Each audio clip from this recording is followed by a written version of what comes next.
ইবাদত করে কবরে, এটা শিরক, এটা ইবাদত, মান্নত একটা ইবাদত। এই ইবাদত একমাত্র আল্লাহ ছাড়া কারোর জন্য মান্নত করা শিরক। আল্লাহ ছাড়া কাউকে চিন্তা করা শিরক। আল্লাহ ছাড়া কারো কাছে দোয়া করা চাওয়া শিরক।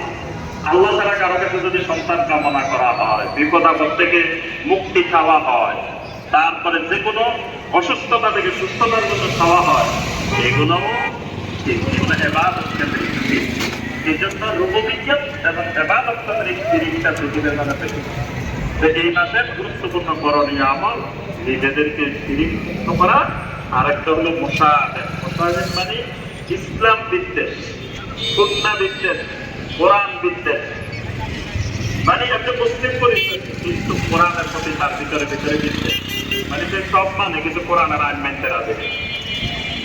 এমনিতে মুসলিম কিন্তু সে কোরআনের আইন মানবে, সব মানবে কিন্তু নবী সাল্লাল্লাহু আলাইহি ওয়াসাল্লামের সুন্নাহ মানবে না।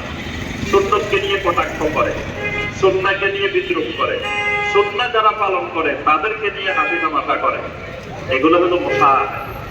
মানে যাদের অন্তরের মধ্যে কোরআন নিয়ে, সুন্নাহ নিয়ে, দ্বীন নিয়ে, ইসলাম নিয়ে বিদ্বেষ থাকে, এই মানুষগুলোকে আল্লাহ রাব্বুল আলামিন ক্ষমা করবেন। আল্লাহ রাব্বুল আলামিন আমাদের সবাইকে এই শাবান মাসের করণীয়গুলো সঠিকভাবে পালন করার তৌফিক দান করুন। আমাদের সবাইকে আল্লাহ রাব্বুল আলামিন শিরক মুক্ত, কুফর মুক্ত এবং বিদ্বেষ মুক্ত, হিংসা মুক্ত হওয়ার আল্লাহ পাক তৌফিক দান করুন।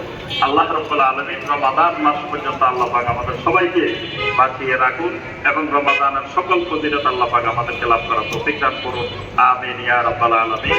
আসসালামু আলাইকুম ওয়া রাহমাতুল্লাহি ওয়া বারাকাতুহু।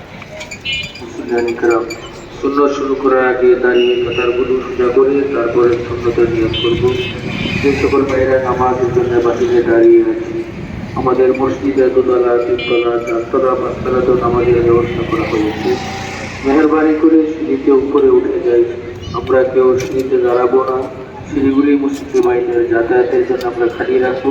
আমাদের প্রয়োজনীয় মালামাল নিজ নিজ সভা ভিতরে করছি।